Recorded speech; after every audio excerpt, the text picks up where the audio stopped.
Good afternoon, good evening, good morning, wherever you are listening to this, because I know with Australia, they're already in the next day, blowing up the world in the future. Wait, what? Anyway, and then we got the lovely UK people who are probably drinking their coffee or tea or doing something interesting. I mean, the UK people are always lovely people, and you gotta love their accent. And speaking of which, welcome aboard, Tony Sands. Tony, welcome aboard. Thank you very much. It's nice to be here. Well, thank you, Tony, for reaching out. So Tony, to get this thing rolling, out of curiosity, is like, give us an origin story of who you are and how did you get into horror. Oh man, well, thank you very much. I'd love to argue about your stereotype of the UK, by the way, but I can't because it is literally coffee shop to coffee shop in the high streets here. Lots of tea and coffee, so I can't even argue that. But well, it's not even a stereotype. I suppose they start from somewhere, don't they? Horror. How did I get into horror? I think probably as far back as I can remember. Actually, I love movies. So I mean, I grew up as far back as from when I was a baddie.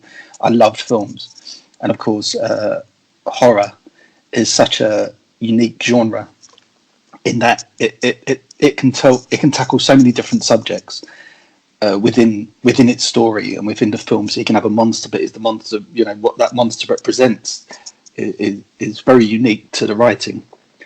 I've always loved films like the Omen, and I think the Omen was a great film. I love the Omen, the original trilogy, even the third one with Sam Neill, who's marvelous actor, but let's face it, it's not the greatest of films.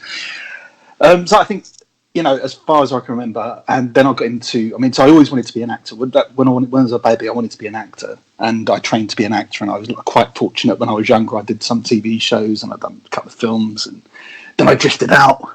When I was about, 19, 20, I drifted out of the whole thing. Never really, I always still loved films, but I never thought I'd be getting back into it. I thought, right, I've had my time in the spotlight. It's time to be out of it. And then I got back in touch with a former acting mentor of mine, and he asked me if I'd ever thought about writing. So I thought, well, no, let's give it a go. So I started writing, and then I started doing an online chat show with people in the horror industry, in the indie scene, like directors and writers and actors. And then I got chatting to one director, a guy called Scott Lyas, and I'd written this script, which at the time was called The Haunting, and we retitled it Echoes of the Past, and we made that together, and that went on a bit of a festival run. It won a Best Short Film at Starburst Film Awards, which is a magazine over here. I don't know if you get it in America. But we won. So we won the best short film there, and I've just done. That's quite a dark paranormal thriller, and then I just done one that's completely the other end of the scale, called Eat Me Out, which is a comedy horror, which I co-wrote with a guy called Damon Ricard, who also directed. That kind of brings me up to date, I think. Went on a bit of a ramble. That was quite a long answer, wasn't it? Right? No, that's awesome. Yeah, I was just looking at your IMDb at the Echoes of the Past because I'm a very big fan of like the haunted house, found footage, whatever you want to call it. Anyway, like like the real stuff. And I noticed here in the IMDb page of the Echoes of the Past, one of the trivia things is you guys shot this in 3 nights in a real haunted house that actually dates back into the 1500s. Yeah.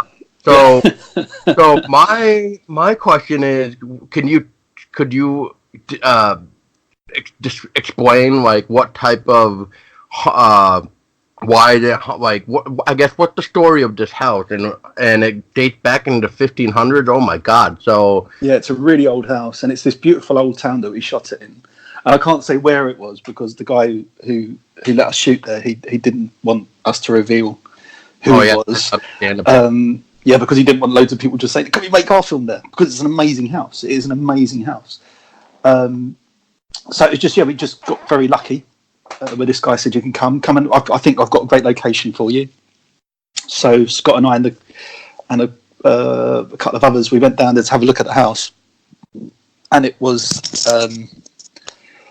like as soon as you walk in there, you're like, "This is perfect," because there's just a real vibe about it. And we went in and we looked around, and the guy hadn't even finished furnishing it. So some of the floors were still missing, some of the walls were still missing. The basement, he was converting that into a cinema. Just a big hole in the floor down there. And he was telling us about the history of the house. So there's a scene at the end of the movie, and the movie's available on YouTube, by the way, if anybody wants to check it out. Echoes of the Past.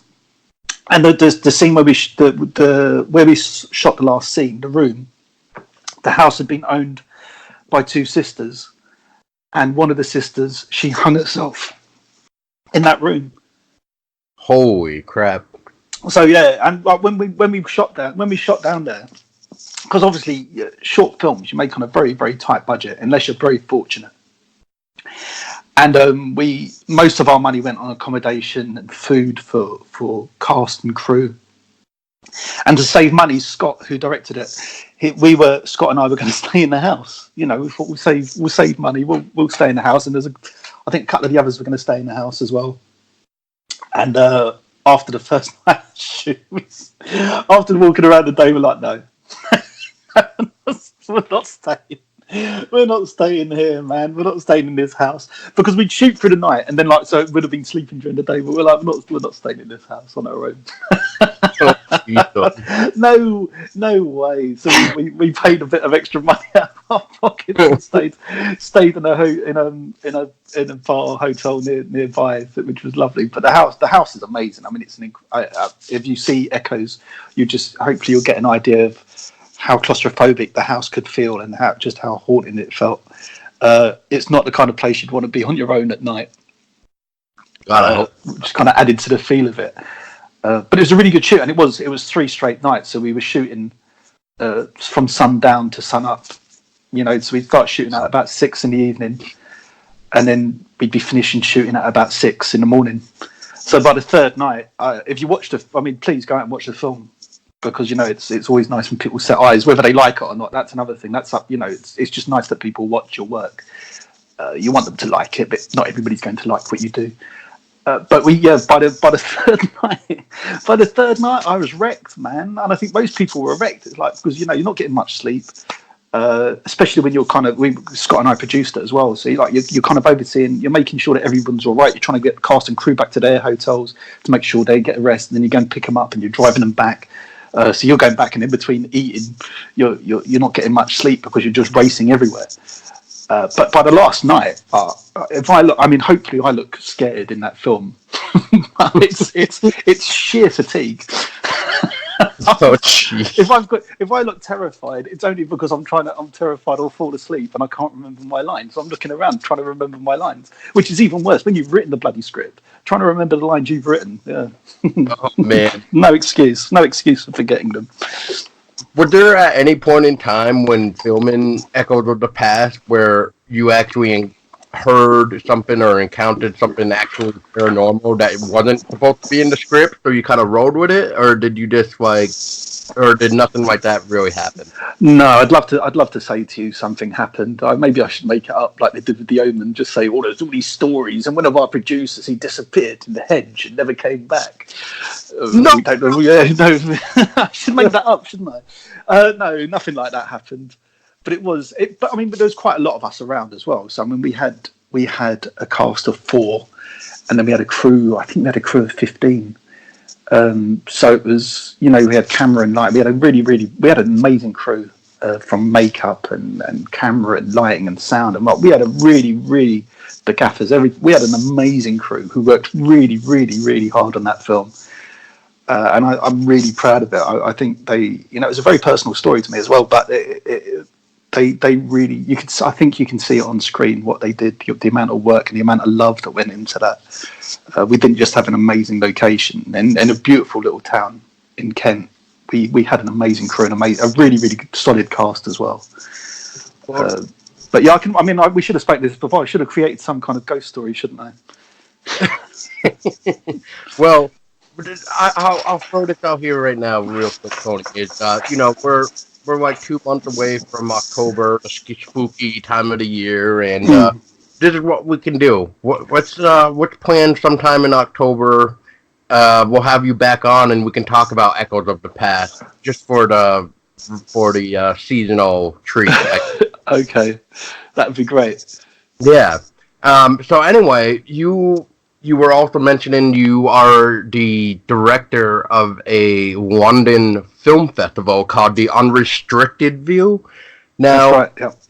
now, did you think of that name, or did you and a couple other people think of Unrestricted, and why was the name Unrestricted View kind of chosen? It's the Unrestricted View. I didn't actually think of the name. It's a good name, but I can't lay credit to that. The Unrestricted View is the theatre company at a pub called the Hen and Chickens in Islington, North London, on Highbury Corner. People, Londoners, come visit them, and they've been running there for 20 years or something. I'm embarrassed because I just went to their birthday party as well. Oh no! That's really bad, isn't it? Sorry, James, Mark, Felicity. Sorry about that. And that's set up by James Wren, Felicity Wren, and I think it's a couple of us. There's a guy called Mark Lyminster, who's another actor. He's the theatre manager down there. And the Unrestricted View, yeah, they're a great theatre company. They have lots and lots of cool shows there, and they have like stand-up comedians, and it's a really, really cool little venue. And they started running a film festival called the Unrestricted View Film Festival, which runs in April. And that's been running for a good few years. And then James started running, and James oversees that, and then James started running the Horror Festival, which runs every October, and I think this is his fourth year. And again, fourth, fifth year. Sorry, James. But he's running that. And then last year, we had Echoes played there about 3 years ago, and that's how I met James. James Rennie runs it, and last year it's an amazing fest. So I used to go along to the other nights anyway because it's a really cool festival, and I go to the April festival as well.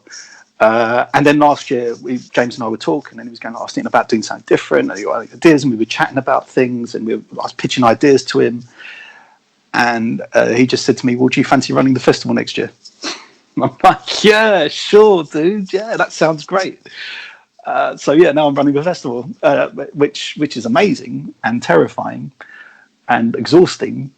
So I don't know how James did it because like James is actually helping me. I don't know how he did it on his own because you get a lot of submissions in, so you're trying to trawl through the submissions, and obviously you want to see everything, and you want to make sure that you give everything the greatest opportunity as well, because as a filmmaker, you understand how hard it is to make a film for next to no money. And the money that it is being spent on it is a lot of that's coming out of your own pocket. So you understand the amount of love and the amount of dedication that goes into making a film. I mean, especially on the indie scene, it's so hard. It's very hard to make a good film. It's very easy to make a film, but it's very hard to make something that's good and that's got heart in it. And that's one of the things you can appreciate when you're going through submissions. Sometimes you see a film that's not quite great, but you can appreciate the amount of love and effort because you can see that's going into it. And that's something that I'd say about the horror audience, that horror fans, they can be very, very forgiving if they know that even if it's not perfect and there's been mistakes made, they're very, very forgiving. I'm sure you feel the same way, that you can forgive it because you know that it's made for the right reasons, if that makes sense. No, does that make sense? Yeah. Oh yeah, I completely understand what you're saying because I'm actually making my own short horror film, and I'm now understanding why people are like, like this was like next to no money. So even though it doesn't seem like it's good, at least I was able to create what I wanted to say, if that makes even any sense too. So so I completely understand what you're saying right now because I mean ours is not really I mean I don't even think it's broke $1,000 on this. I think maybe if anything I think it's like close to 500, 600, and that's about it. Yeah, it's tough. It's really tough, and like you're pulling in favors all the time. So because I've been through the process of making an indie movie, you can I can appreciate all the work and appreciate all the sacrifices that are made. And there's some brilliant people on the scene. There's some really, like, from, again, you go back to the crew that give their time, and these are some of them. They're professional. They're professionals, and sometimes they just come and help you out. And others are just trying to break into the professional market, so they can get paid work. And the same with cast. You get some great actors, and they give their time to come down and contribute to your vision, the vision that's in your head. And that's the worst part of it. That's what makes you feel so guilty, is that when you write it because it's in your head, and then you're putting out, and all these people are working to make your words come alive, and they're giving life to your words and to your vision and to your voice. And I think that's kind of what you were just saying there. That's your voice. And I think when you can hear someone's voice on the screen, you can appreciate that. And even if it's not the best piece of work, you can appreciate that. And there's something about it that makes it work, because you can hear their voice, and you know that heart, and you know that the soul's gone into it. Whereas sometimes you get filmmakers who've just gone out to make a film and they've done nothing, and it's not very good, because you can see there's no heart in it. They've just done it because they think, let's get ourselves something to do in it, and it doesn't work, and it falls apart. But that's the toughest part about the festival, is finding a mix of voices, because, and again, horror is one of the greatest film markets for and literary markets for voices. It's a great way of expressing a voice, and you don't have to necessarily talk about the subject or about your pain. You can talk about it in a really beautiful, or you can, well, not a beautiful way, you can talk about it in a very dark way, but you can talk about it in a very kind of creative way. So you can have, like, Frankenstein's monster, and that can refer to so many different things. It's not necessarily just a monster. It's about politics, or it's about science, or it's about life, and it's about death, and it's about this, and that is one of the main amazing things. One of the great things about horror, the horror genre, is that there's so many different stories to be told from it, and it's such a great way of expressing your voice and not being afraid to speak, not being afraid to use your voice to speak up. It's a really, really great way of talking. And I think that's one of the best things about being director of the festival, is looking, exploring all these different, hearing all these different voices, seeing all these different visions, and maybe not necessarily understanding a certain film, but then one of our other judges, they'll view it and they'll say, I really liked that, and I really liked it for this reason, which means, okay, well, let's put it in. That's great. But you liked it. I'm glad you liked it, and I understand why you liked it. Because you want to mix, you want to hear all these different voices and see all these different stories, and it's going to be an exciting festival. It's been an exciting festival for the last few years. I feel like I'm meandering off the festival, but it's been a great festival the last few years, which is why I was so excited to be involved. I was thrilled when James asked me, because it's a very, very cool venue. It's a very, very cool area, and horror is such amazing filmmakers and storytellers within that area, within that film market, and it's such an amazing thing to be involved with. So I'm very excited. Come the end of October, anybody in London, North London, please come along, come and visit us. And if you're not in London, even if you don't live in London, come to London the end of October. Come visit the Unrestricted View Horror Film Festival. Was that an amazing pitch? Did I meander on there? Sorry. No, that was great.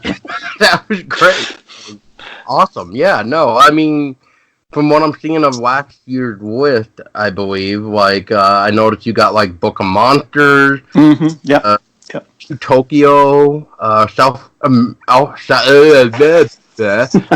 African Spook Hunter. Geez. That's right, yeah, with Matt, yeah. We had a real mix. We had an amazing mix of films, and we're lucky. We're very, very lucky that every year we've had a good selection of films, which is what you want. You want that. You want stuff that's really, really dark and disturbing. You want stuff that can make you laugh and scare you at the same time, which was South African Spook Hunter. That's a very cool little film if nobody's seen it. But I mean, the list of films you just named, there's some great actors and some great talent behind those films.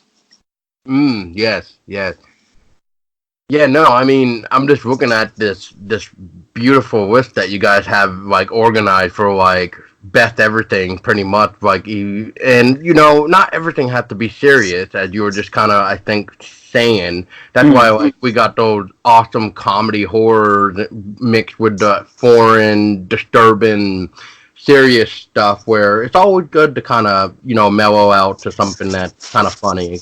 That Well, yeah, I way, mean, The Evil Dead. That's a classic example of funny and scary. exactly, yeah. And I think you need it. And I think it's such a great genre for that. It's such a broad spectrum. Horror covers such a broad range of films, and things can slip into horror. It can be a horror, a ghost story, or it can be like Echoes of the Past is a character piece, but it's a horror. It's a haunted house film. And the last short I just did, Eat Me Out, that's a comedy. That's pretty. It's just basic comedy. I can't even say it's a comedy horror, but it's more comedy. There's not. Don't go into it thinking you're going to get scared, unless you're scared of my jokes, in which case you could be terrified. But I think it's such an amazing thing, and it offers you the opportunity to explore different aspects of your own personality. So whereas Echoes it's quite a dark piece, and it came from a dark place when I wrote it. And Scott, the director, he immediately understood what I was. He understood my voice. There we go. We'll go back to the voice. He could hear my voice, and he understood what I was trying to say. And then with Eat Me Out, it was completely different end of the spectrum. It came from Damon, is a director that I've known for a little while. He's got a lot of successful short films that won awards and played all around the world. And like we were sitting chatting, and I said to him, "Look, I've got this idea. I don't really know what to do with it. What do you think?" And we sat and we were just giggling and laughing with each other for about an hour as we were throwing out ideas. And I think we were giggling and laughing all the way through the writing process. And then we were giggling, and then we had a great shoot as well. We had a really, really, again, good cast, very good crew, very good cast, and that was lots and lots of fun to make. It was a really good experience, and hopefully it's a really good experience to watch it as well. I think it is. I'm very happy with the way it turned out. But that is completely different, like I wanted to do something that was fun. I grew up loving Laurel and Hardy. They made me laugh. They made me feel good. And I think as a kid, I used to watch that and think, I want to make people feel the way they make me feel. So, the chance to kind of have a go at making a comedy, it seemed like a really nice avenue to take. And Damon had never made a comedy before. And he gave it, he thought, why not? Let's try it. Let's see how that goes. So that's led to that. And hopefully we get into festivals with that. That's going to be tricky because we're not quite horror, and we're not, we're quite, I don't think we're kind of we're not sophisticated comedy. Hopefully we play at a few festivals on that one as well. How did I get onto that? Did I just branch off into something else? Sorry, I go off on tangents sometimes. No, sorry about that, Paul. That was a nice little segue, actually. So, if anything, what is Eat Me Out actually supposed to be about? Right, so Eat Me Out. Over here in the UK, we have a TV show called Come Dine With Me, in which individuals go to each other's house over a week. They each go to each other's house and provide a 3-course meal. And then the other guests, they rate it. And at the end of the week, the guest that got the host that has the highest amount of points, they win £1,000. So Eat Me Out is it's a reality. It's based on a reality show. Well, the concept is that it's a reality show called Eat Me Out of House and Home, and it's 3 couples, and they go around to each other's house and they award points. They each provide, each couple provides a meal for a night, and the other couples rate it. And then at the end of the night, at the end of that week, the person with the highest points gets the prize, whatever the prize is. We never reveal. You might, the prize will have to lay in your head.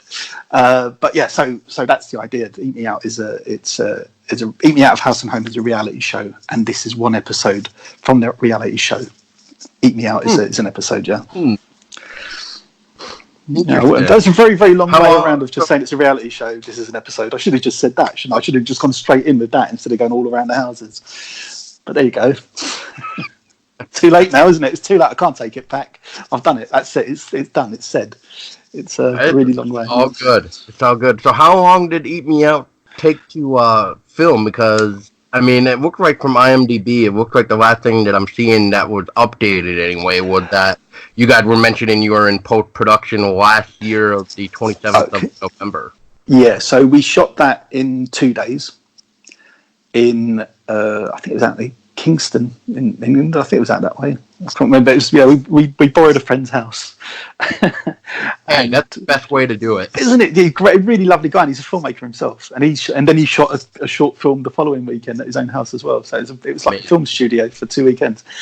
So we shot for 2 days, and it went. I mean, like very organised. Damon and Chris Niles, who produced it, and Annette. Ricard, Damon's wife, everybody was just so involved and so on the ball, and they got, they made sure that it went smoothly, and it did. It was a really good shoot. The cast were on the ball, including me. I was in it. The cast were very, very on the ball, very professional, very brushed up, not just on their lines but in their characters. They played it to perfection.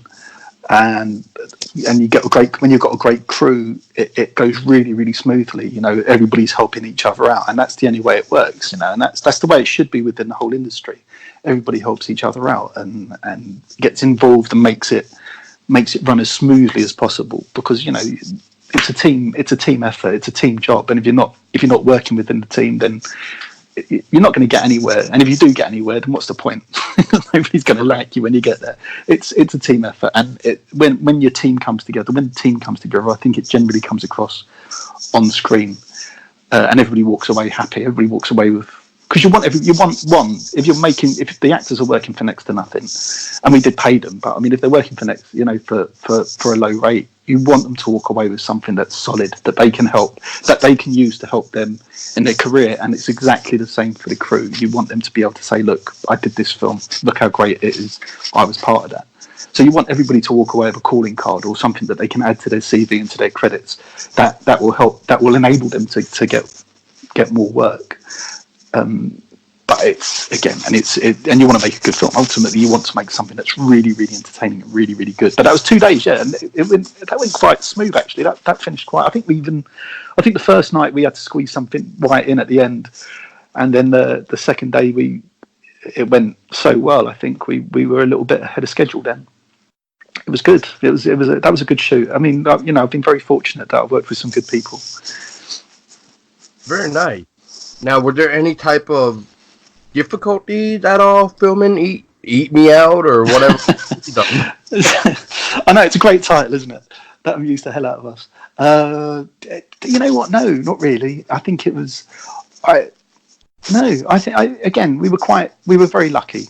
We had, well, no, not even lucky. I think Damon managed to put together a very good crew, and he managed to get some good cast. We had, I knew a couple of the cast. Well, actually, I knew most of the cast, but.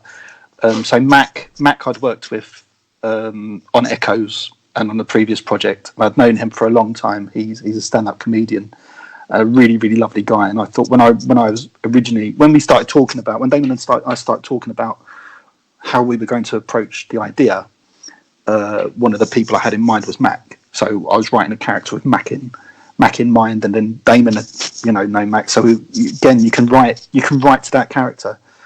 You can write to that actor, because you can write, you know what they can play, and you know what they can pull off, and you know what their strengths are, and you can home in on that.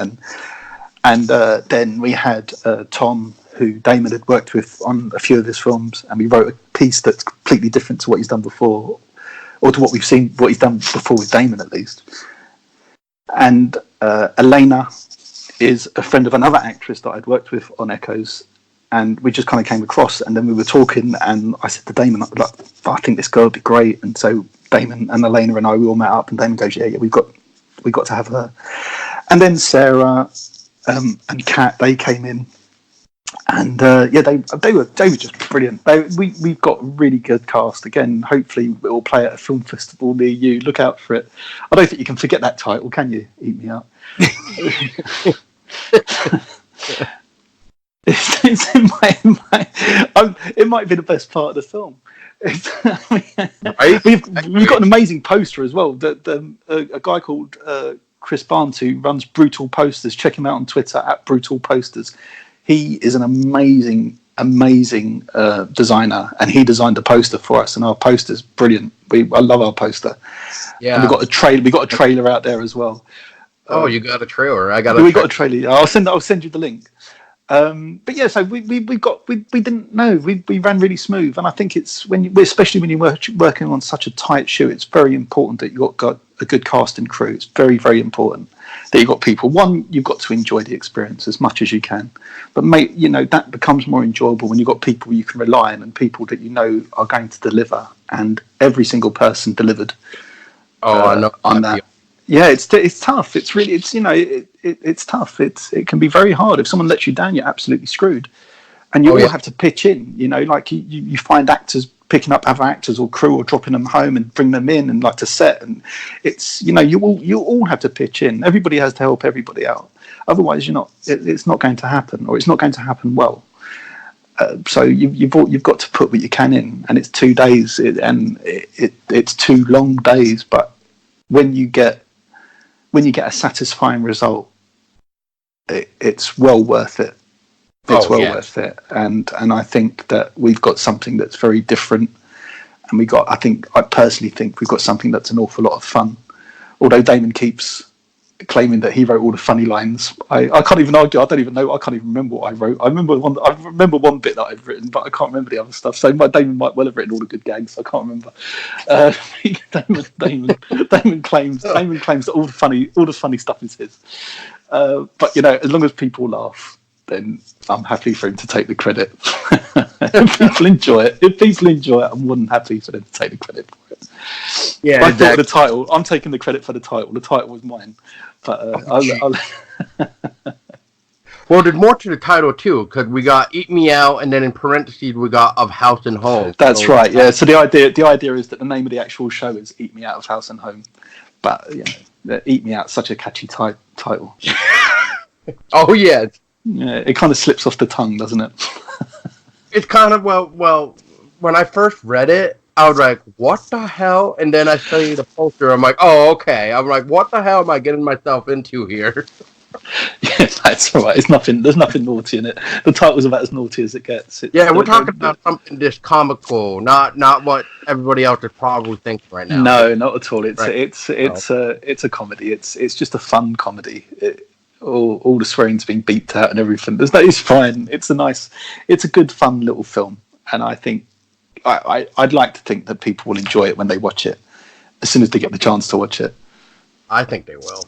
It looks like it's going to be a fun thing. And speaking of people being able to watch it, I know you were talking about the film festival route, but how long do you think Eat Me Out will be on the film festival route before other people will have a chance to see it? Well, probably about a year. A year's usually about long enough that you try and get into festivals. After that, then you're kind of done. Nobody wants you. Either they've had you, or they don't want you anymore, or they didn't want you in the first place. So it'll probably run for about a year. I'd say just follow us on social media if you can. You can find me at Tony Sands. Sorry, on Twitter or Facebook, you can find us. So Radar Pictures is Damon's, and he's also Demodal Node, or Damon Ricard. You'll find him on Twitter, I'm sure. And I'm Tony Sands on Twitter. So you should be able to find me. But yeah, if you follow us around, and I think, is there an Eat Me Out Twitter page? Eat Me Out's on Facebook. If you go on Facebook, Eat Me Out, there's an Eat Me Out page. So you'll find Eat Me Out on Facebook. So join us, please join us. Eat Me Out community. Join the Eat Me Out community. Join us and enjoy us. Nice. I would say it's a very tasty page, but that might be a little bit crude. That might be pushing it a little bit, but I don't know. Yeah, let's not say that then. Yeah, let's not go there. Well, I mean, I guess if there's dessert involved, I mean, I guess we could go there. But I mean, whatever. Now, lots of juiciness. Now, was there anything at all while either writing, Eat Me Out, or even shooting it where you now kind of say, like, oh, I wish I did more with this or took this out? Was there anything that you kind of wish that you could go I, back and fix? yeah, that's a good question. I think with anything that you do you'll always wish you'd done a little bit more. You know, it's the George Lucas thing, isn't it? He just can't stop going. He couldn't stop going back to Star Wars until Disney bought it off him and just said, "Leave it alone, George. Leave it alone. Stop fucking around with Star Wars. You bollocks that up." You know, you always, as a writer, you always kind of like. I think as a filmmaker, as an actor, as any kind of artist, I'm sure that everybody looks back and thinks, "Oh, I wish I'd done that differently. Or I wish I'd pushed that a little bit more. I wish I'd done this, or I wish I'd done that." But you can't look back on something once it's done. It's done. But yeah, I think you always think, oh, I thought of another gag, or I thought of another joke, or I thought of this. Oh, that would have been great if we'd put that in. Or I thought, you know, you'll never stop picking holes. But it's done. You've got to look back and think, right, I've done it now. It's what it is. That was how I was speaking at that time, and how it's perfectly preserved, and hopefully people will enjoy it. But yeah, I think there's always an element of you looking back thinking, oh, we missed a really good idea, especially with Eat Me Out. You're looking back and thinking, oh, we missed a good idea for a joke there, or we could have played that, or we could have done that. But then the film might have been 25 minutes long rather than the 14 minutes that it is, and that's pushing it. You know, for a short film, you want the short film to be under 15 minutes ideally, or 10 minutes is really the ideal length that you'd be looking at for a short film if you can. And I think that, you know, we cut. I mean, Damon cut a lot out. Poor Damon was getting lambasted when he was editing Eat Me Out. I was saying, "Oh, I don't want to lose that bit. Or I do want, you know, oh, we can't. We've got to cut this bit out. We've got to lose." And the bits we cut out, stuff that was good. You know, we were losing some good gags. And the same with Echoes of the Past. We lost about 6 minutes of that film, cutting it down. And there was really good stuff in there. Really good stuff. And you know, but it just had to go because we needed to get the film down to a length that would be more palatable for a film festival scheduler as well. You know, because they want to compact as many short films in as possible. If you've got a 20-minute film, it's a little bit more difficult to accommodate. And so with Eat Me Out, Paul Damon had that tough task then of bringing that down in length and making something that was more desirable to a film festival lengthwise. So we lost a good few minutes in that, and I think that was probably the toughest bit. Is when you like a scene or you like a line, you think, I don't want to lose that. I really like that. Even a look, you know, you might just have a look and you think we've got to lose that because we've got to cut it down and we've got to get, you know, and it doesn't necessarily work with the rest of what's around it. So yeah, I mean, and there was a couple of bits. There was a couple of bits that I argued for that I was happy we kept. And there was a couple of bits that Damon argued for, and I wasn't too sure about. There was one, I won't even say what it is, but there was one bit in particular I wasn't too sure would work. And Damon put it together. He said, "Well, look, let me try it," and he did it, and it worked really, really well. And in fact, it's probably gets all the best laughs. So Damon didn't get the best laughs there. He was absolutely spot on. So sorry, Dame. Sorry, mate. He was spot on. But I think, you know, but again, that's quite a nice process as well. And even then, when you're not necessarily, and it wasn't disagreeing, but you're not necessarily seeing what the other person sees. It was quite a nice. It was quite a nice process as well, because I never once did I hope Damon never felt like I was challenging, but I never felt like he was challenging. And I think, you know, you got to that point where you're like, okay, I trust you in this, and I trust you in that. And it was even then, because you both want to make the best film. You both want it to be the funniest it can be. You both want it to be amazing. So you know that you're coming at it from the right aspect. We never had a fight or a duel or anything. We didn't like draw daggers or guns at dawn or anything like that. It was all quite nice and friendly, I hope, anyway. And yeah, but yeah, there's always, going back to your question, there's always stuff you're going to want to change. There's always stuff you're going to want to add, but in the end, it's done. So you can't look back and think, it's done. You know, if you feel you didn't add enough to it, then you take that onto your next project, and the next thing you're writing, you think, right, I know I want to put a gag in here, and I want to put a gag in there, and I want that gag to build. And I think we had lots and lots of nice gags that built. I'm very, very happy with Eat Me Out. I'm not going to say it just because I want people to watch it. I think if I'd done something I wasn't happy with, I think I'd say, But I'm really, really happy with emo, as we like to call it. I think it's a really nice piece. I think it's quite unique. I think it's quite distinctive in the market, and I think that people will enjoy it. I'm really, really happy with it. I laugh at it, which is probably not good because I wrote it. I co-wrote it, so I'm in the end I'm just laughing at stuff that me and Damon wrote. But it's quite nice. It's nice, and the thing is, when if you step away from when we stepped away from it for a little bit, and then you watch it, and the stuff that you forget, and then it's played, and also the stuff that I hadn't seen filmed because I wasn't in every scene, and the stuff that I hadn't seen filmed. So when I was watching the cut, there was stuff that I hadn't seen, and it was making me laugh, and that's a really good feeling because one, you shouldn't be laughing at your own jokes anyway, but it's a really nice feeling when you've seen that these performances and the delivery of those performances are making you laugh because that's what they're supposed to do. That's their purpose. So yeah, I'm happy with it. I wouldn't go back and necessarily change it. I'm very happy with how it turned out. I'm delighted with how it turned out. Nice. Now, what I'm trying to figure out what I was just trying to say here. All right, let's just go with when writing Eat Me Out.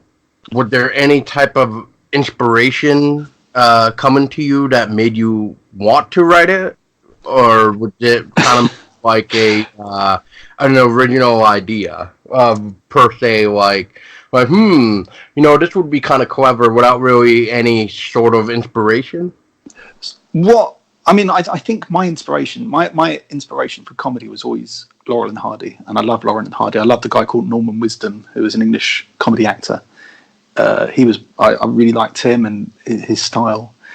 But I think Laurel and Hardy, always go back to Laurel and Hardy because they were such an amazing comedic duo, and their writing and their performances were incredible. I mean, they're incredible, and it wasn't just about making people laugh, but it was also about love and their brotherhood and their friendship, their bond, and the fact that there was no straight man in Laurel and Hardy, even though Ollie thought he was a straight man. He wasn't a straight man, and that was part of the joke. And when they were at their peak, there was nobody can match them in my eyes. I think they were just an incredible comedy.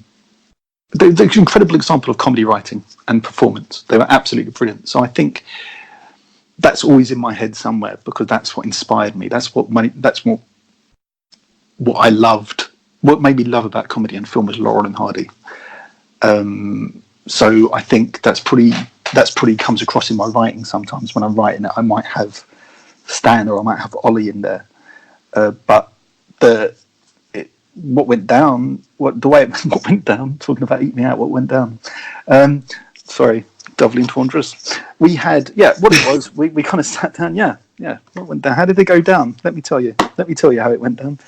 We spoke, Damon and I spoke that night. We had another meeting actually because we do a comedy quiz called What's the Bloody Question, which is a panel quiz, and we do that. We do live shows with that. There's a couple of shows up on YouTube, and that's I compare it. Damon helps out with that. Kind of does the gadgets and the points and pitches in. And we got 2 teams of 3 with 2 regular captains, which is Chris Niles and Kate Danbury. So we got that, and then we had a meeting about that. And then after, I said to Damon, hang around after the meeting because I've got this idea. I talked to him about emo. I said, I've got this idea for a title. I've got this idea for, I've had it for ages, and I had it for ages and ages and ages, and I didn't know what to do with it. And I said, it's a reality show, and it's, I'm not quite sure how we do it. And Damon said, well, I think maybe we should do it. I said, maybe we should do it as a comedy. Damon had an idea, then I had an idea, and we literally sat there for about an hour, and we'd come out of a story. And we'd come out with some ideas for characters and a few jokes and gags. So I said, well, look, I'll go away. I'll write the skeleton of it. I'll write the structure of it. Because we'd already had an idea of where we wanted to go, how we wanted to start, how we wanted to end. And then I said, I'll write it. And what I'll do is any ideas I've got for scenes, I'll write a scene in, and then I'll leave spaces. And then, you write that scene in. And so what we did was I started it. I wrote a structure. I wrote a few scenes in. I wrote some ideas of what I think might happen in this or this. And then I sent it to Damon. Damon wrote a few scenes in, put some ideas and notes on my scenes. Then I did the same on his, and that went back and forward. So we were collaborating like that. I'd write stuff, he'd write stuff, and then we had, we started getting a complete script. And then it's like, should we put this in? What about a gag here? What about this joke that you've put here? It's really good, but can we take it a little bit further? And that was like, each of us were pitching in ideas, which was, and it was, it was a really nice process. I'd never done that before. I'd never written like that before. So it was a nice process to go through. And again, Damon's a really nice guy, and it was a real pleasure working with him. And I think literally we've been making each other laugh by sending the script back and forward. And we put, Damon would have an idea for a gag, I'd have an idea for a gag, and like we changed stuff. And it was a really, really fun process. And by the end of it, we had Eat Me Out, and then you're hoping everybody will like it. You'll send it to people, and will they like it? And Damon was unnecessarily worried, because he'd never done comedy. He was unnecessarily worried that people wouldn't get it. And I think he'd done a really good job on the writing side of it and the directing side of it. Eventually, he was brilliant on set working with him. So yeah, and that's how that came about. So I don't know. We were necessarily thinking who's inspiring us. I think there was a couple of gags that we took out because we were worried that people who weren't familiar with, say, 70s horror, they might not get that joke. So there was stuff that we took out. So a lot of it was influenced by our love of film. Probably that was probably our inspiration. Just our love of film in general. That's what influenced it. And then knowing the concept of the reality show, which it's spoofing, and we also, there's also some kind of like political messages in there, and that you don't have to get, but they're kind of in there. The egos and power, and there's stuff in there that's underlying, but nothing that we wanted overtly to express. But it was mostly, we just wanted to make a film that was going to entertain people, and to do that, we made a film that entertained us.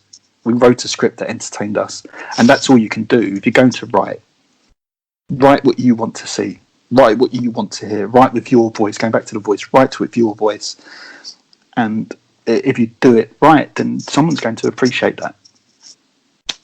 There you go. Yeah, I can't express how much I agree with what you just said right there. So yeah, that's so true. Just write with your voice, and you know what? You may have a few people that don't like it, but you know what? At the end of the day, you're gonna have other people that enjoy what you're trying to present to them, rather than, I don't know. I mean, it's just like we always say, you can't please everybody. So you can't. Just make what you want to make and just see what happens from there. So whatever. Yeah, and I think that's a life lesson as well. I think in life, if you're comfortable with who you are, and you know that you're a good person, and you do the right things, then that's all that matters. You can't be worrying what other people think of you. There are going to be people in life who don't like you. Idiots, of course, but there are, even me, people don't like me. I know it sounds weird, crazy, but they don't. Some people, there are going to be some people that you come across in life that do not like you for one reason or another. That's their issue. That is not your issue. That is for them to deal with. You don't have to talk to people like that. You don't have to do anything to impress those people. Let those people live their lives. You carry on with your own, and you've got to live life for yourself. You've got to do the things that you like, and you've got to make the choices that are right for you. You've got to make the decisions that are right for you. You look after the people that you care about. That's what it goes down to. You can't spend your life worrying about making people who don't like you like you. You can't be worrying about why they don't like you. That's their business. And it's the same when you're expressing your voice on film, or you're writing, or your songs, or your music, whatever art form you do. You put your voice out there. You put your heart into that. Fuck everyone else. Don't worry what they think. If you do something that you like, if you do something that you love, then you've done it right. That's right. And just for the record, if anybody needs a psychiatrist, Tony here is the man to go to. I'm very good rates as well. Yeah.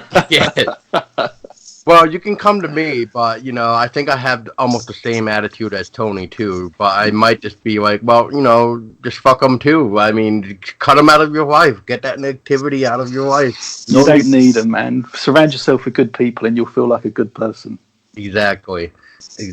And then you know what? Then all your hopes and dreams will come true once you get rid of all those assholes that don't believe in you and what you're trying to put out there as a message or art form, or really, like he just said, whether it be music, art, painting, whatever, filming, writing, whatever. Just do it.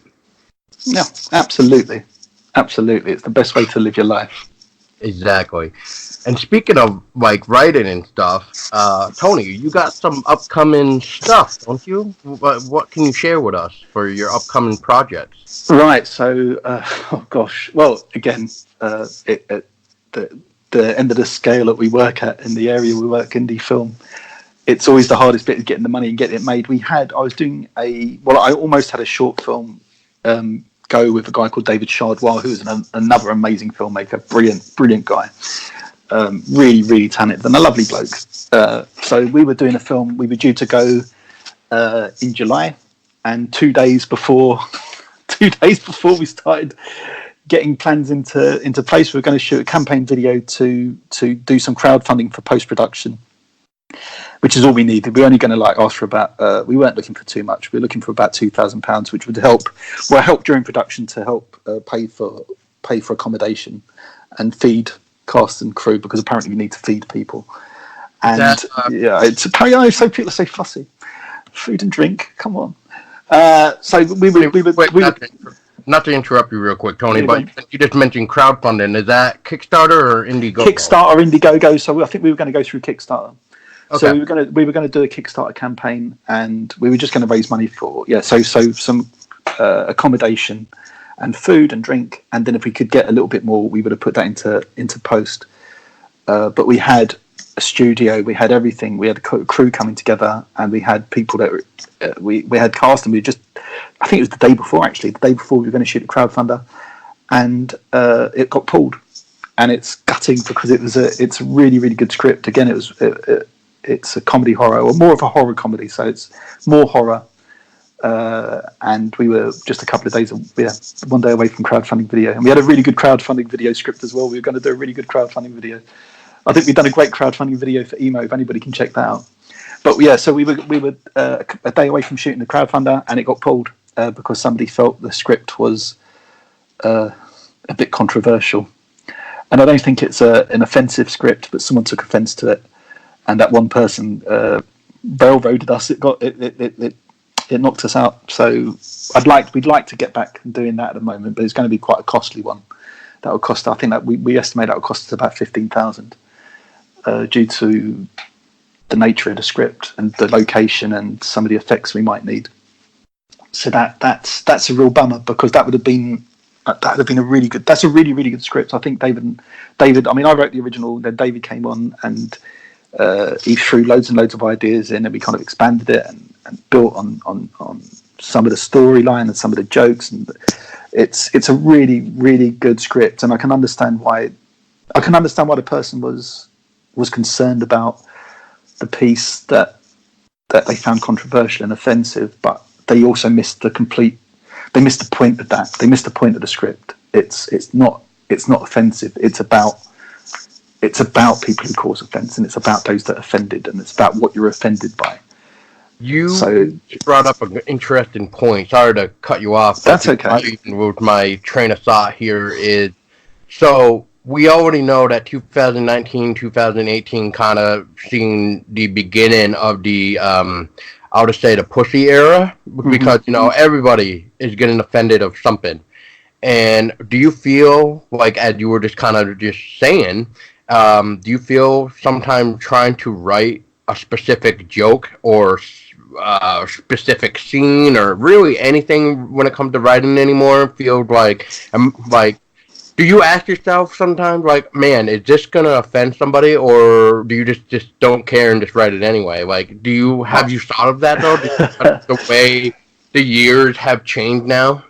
That's a very good question. I do think there are a lot of people who sit around on social media just looking for something to be offended by, and they're not necessarily offended by it. They just feel like we should be really offended by it. Somebody mentioned cloud. It's not a cloud. It's clouds. It's clouds. There's more than one. How dare they talk about a single cloud? What disgusting people with their racist monotones and nebula. Come on, people are sick in their head. We've got, but yeah, that's kind of the point. Is the point of the script that David and I were working on. There is a character in there, and he has a monologue, which and again, it's that thing. David and I wrote it. I mean, I wrote the original one, and then David said, "I think you can do more with this. I think you can do more with this." So I went up to his house and we sat down, and we expanded on this monologue, and we were laughing as we were writing it. But at the end of the script, David turned to me and he said, Tony, we're two heterosexual white males. we might be at risk of causing offence. And I'm like, but we're not. It's the character.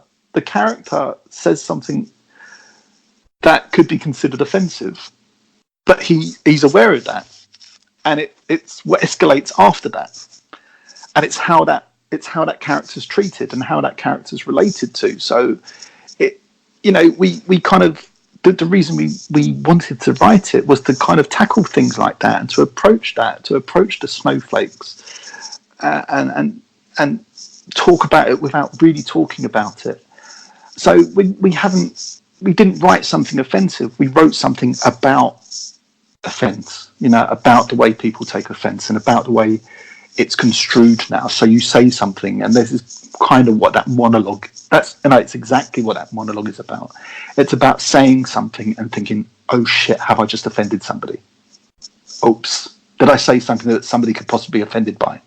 And that's what it's about. So it's not about being offensive. It's about how people perceive something you say, because people are, like you said, people are always ready to jump on something now. Absolutely anything people will jump on, and they'll hammer them. And it's like this minority of people that absolutely go, hammers and tongs. They can ruin people and destroy people for absolutely no reason, and they don't even know why they're doing it half the time. It just seems like they don't understand what they're talking about. Most of these people, they don't understand what the point of their argument is. It just feels like let's take issue with this and let's run at them and bombard them and make them miserable. And it's a really, that's one of the downfalls. One of the negatives about social media is that it gives stupid people a voice. And you educate yourself or learn what you're talking about before you go at people. If you're going to raise issue, then have an understanding of that issue. And that's not to say that people aren't being offensive, and that's not to say that racism or sexism or homophobia or Islamophobia or any kind of anything like that, nothing like that should be tolerated. Hatred shouldn't be tolerated, but hatred for the sake of hatred shouldn't be. No, that's right. And I don't know if you came across it like I have on social media, but have you seen those comments where they haven't read the article, but they assume they've read the article? Yeah.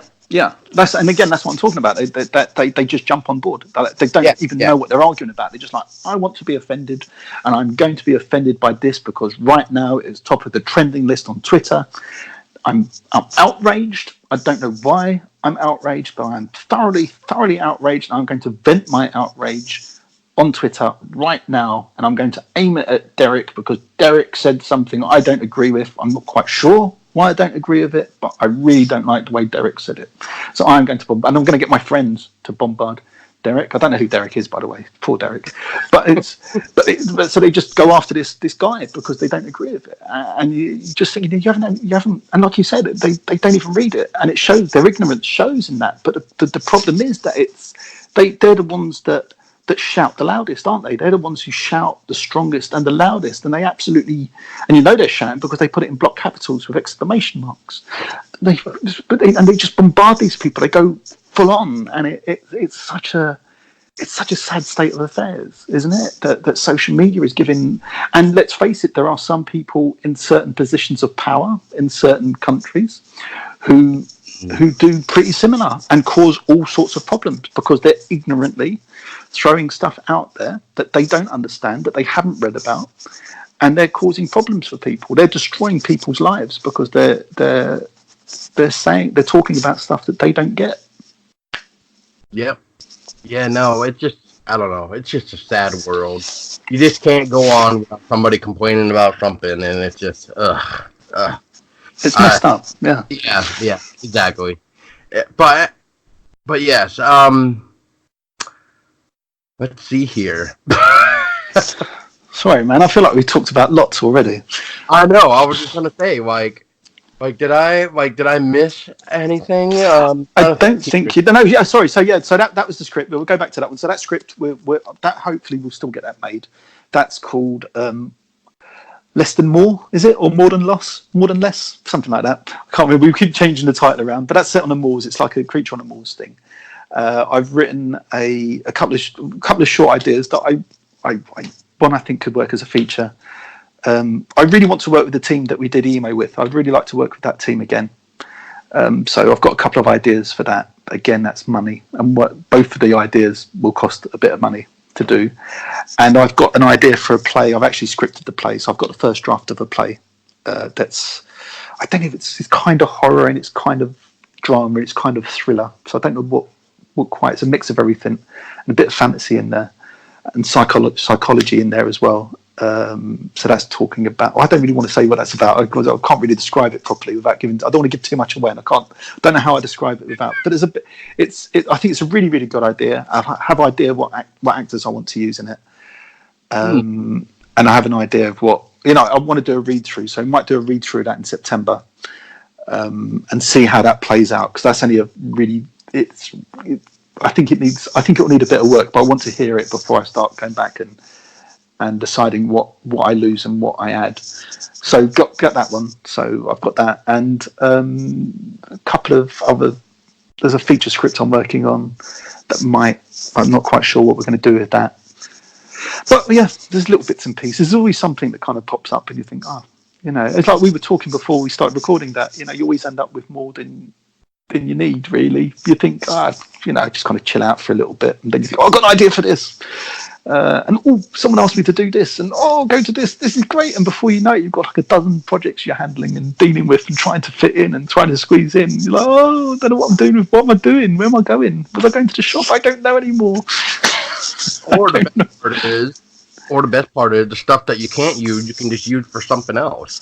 There is, you do, you take bits out. You get a good bit of dialogue and you cut it and you think, right, I'll just put that in my next script.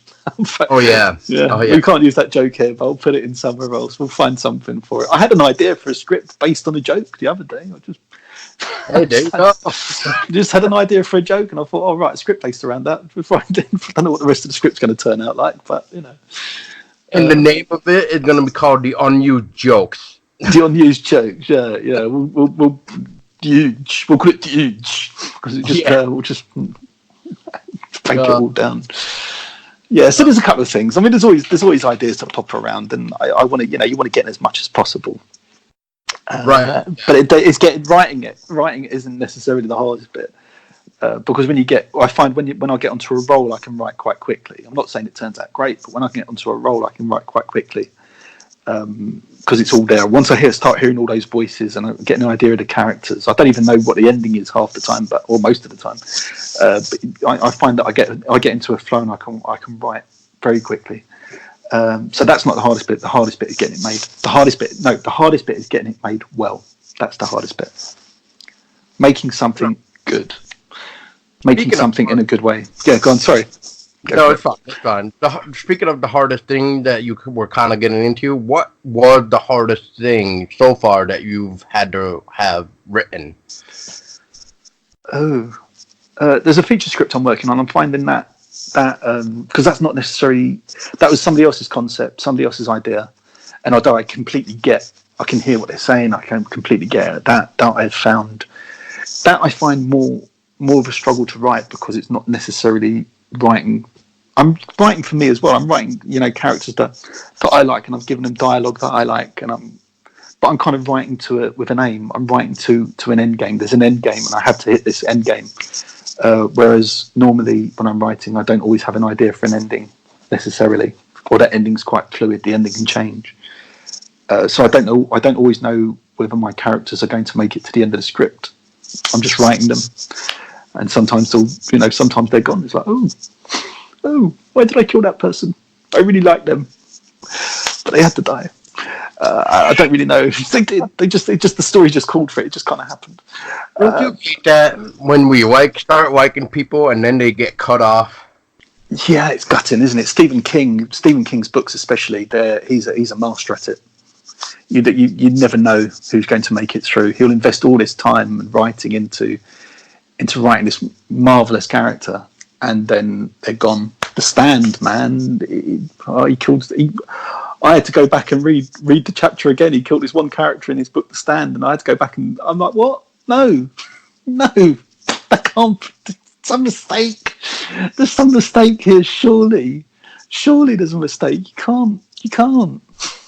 And I like that. But that's great storytelling, isn't it? That's great storytelling that it's just gone like that, because that happens, unfortunately. And then, you know what that also is great for?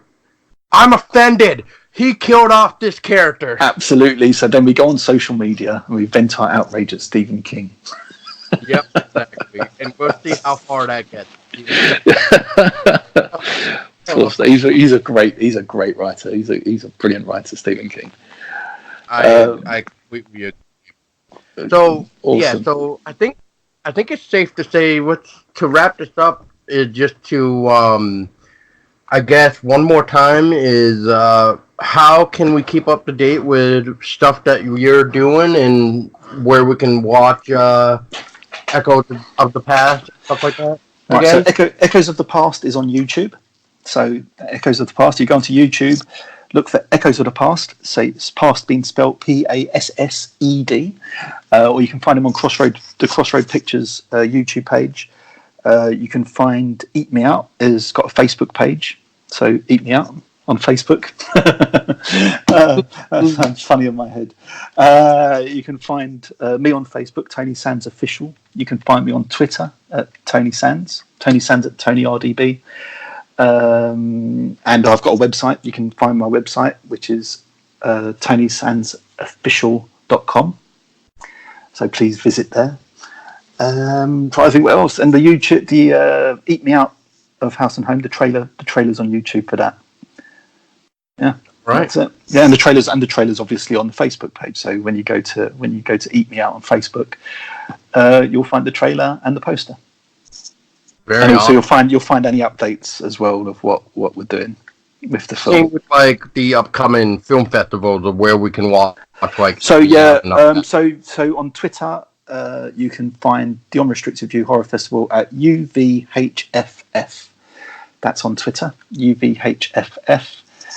You'll probably find the link in my bio or on my page for that as well, because I'm always retweeting and pushing out stuff for the links for the festival. If you're a filmmaker and you want to enter into the festival, please submit via Film Freeway, the Unrestricted View Horror Film Festival. We'd love to see your stuff. Love horror films. We love short films. We love feature films. Please put your stuff in there. And yeah, that's at the Hen and Chickens in North London in Islington. I'm trying to think, what else have we got? What else did we talk about? We talked about a lot, Paul. I think not only have we talked about film, I think we've righted the wrongs of the world. I think so. And speaking of rights of the world, if anybody needs a counselor, like I said, Tony here, he will be the guy to go to tell you, fuck them. Yeah, please come to me. Please come to me. I just like attention. It's fine. Well, I think the people like you and I is what make hopefully the world a little bit more of a better place. But even though we have to have that, the I don't give a fuck attitude, but at the same time we look at it as we don't have time for this bullshit. I think it's a shame. It's a shame. Hopefully it's just a matter of imbalance at the moment, and it will balance itself out eventually. Yeah. I think we've got to be positive about it. I think it will find its balance. We go through periods in history like this. Often, unfortunately, the human race keeps making the same mistakes over and over. But hopefully, let's be positive. We will. I'm sure that we will find a balance eventually. That it's a little bit rocky at the moment, and not the good Rocky, not the Sylvester Stallone Rocky, but the bad Rocky. Not the what I mean. Yeah, exactly. I love Rocky. Exactly. I love Stallone. So, if Stallone wants to be in one of my films, please say hi. But yeah, I think we're going to find balance in the world. I think we're a bit all over the place at the moment, trying to find the right frequency. Oh yeah, because we'll go back to voices again. We'll find the right frequency, and that will right it all. Well, that's about it. I think for me, I really could not think of anything else, even though we could probably talk about the world in like another 2 hours of how stupid it is. But anyway, we're not here to talk about that. We're here to talk about how you guys should check out Eat Me Out when it comes to film festivals, and then later on when it comes out on, we'll just say YouTube or wherever it comes out on, then we'll all be able to see it when when it's not on the film festival route. Otherwise, if you are in the London area, make sure you go check it out, the film festivals. And then if you want to go to London and check it out, well, then I guess grab your plane ticket and your hotel and go fly over and enjoy yourself. Yeah, and mention Paul's podcast when you get there. We'll do you a discount on a ticket. But come and shake my hand, say hello, and then tell everybody how brilliant we are. Exactly. Because you know what? Tony is the man. So he's going to be your new counselor. So you're very kind. Well, real quick, I guess, is are you familiar with any of your horror people in the UK at all? Like, have you ever heard of After White Comics or what was the other one? I don't remember, but have you ever heard of a comic book publisher called After White Comics? I'm not familiar with them, no, but some of my colleagues might, some of my friends might be. I can't say I am. Are they friends of yours? Yeah, they're from Irvine, UK? Oh, crap. I forget. I'll look them up. Send me a link for them, man, and I'll have a look. After White Comics with an S at the end.com. Okay. Yeah, no, I'll look them up. I can't say I'm familiar with them. Well, anyway, I'm always happy to make new friends, though. Well, that'd be cool because who knows? Maybe you could start working together, wink, wink, and making some comics. Wink, wink. Well, yeah, put me in touch, man. I will do that, and I'll send you links and just tell Joey, because that's who runs After White, that you know me, and you might he might help you out. That sounds good to me, dude. That sounds good. But yes, so Tony, once again, thank you for your time. No, thank you, man. Thanks for having me on. Hey, no problem. And like I said, when it comes near October, we'll have to figure out another date that works for you, and then we'll talk about Echoes of the Past. That sounds great. And then, sounds great.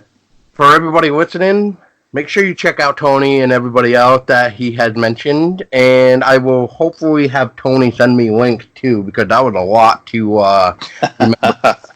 For links, and I'll put them all in the description. And just for people know, I will put an Eat Me Out, the poster, on the image here, so that way you don't, your mind doesn't go into the gutter like it probably already has anyway. Get it out the gutter. What's wrong with you people? What's wrong with you? But we're not talking about that. We're talking about going to a dinner party. So yeah, that's what it is. Yeah. Speaking of which, oh God, I got another one for you, another recommendation for you. I don't know if it's going to be over there in the UK, but we'll see if we can try to find it for you. But it's a indie movie called Murder Made Easy. No, I've not heard that one. That's like another dinner massacre thing. So yeah, cool. We like a good dinner massacre. Yeah, right. I think so too. I mean, I like them. There's not enough of them in film. No, and that's what makes it unique. We need to start thinking outside of the box. Absolutely, man. I think before I blabber on anymore. Anyway, thank you, Tony, again. Thanks very much. Thank you for listening. Hope you enjoyed Tony, and we'll see him when he comes back for Echoes of the Past. And until next time, people. Hopefully you just don't get invited to a massacre of a dinner party, but then again, hopefully you don't get eaten out alive. Until next time, stay scary, everybody.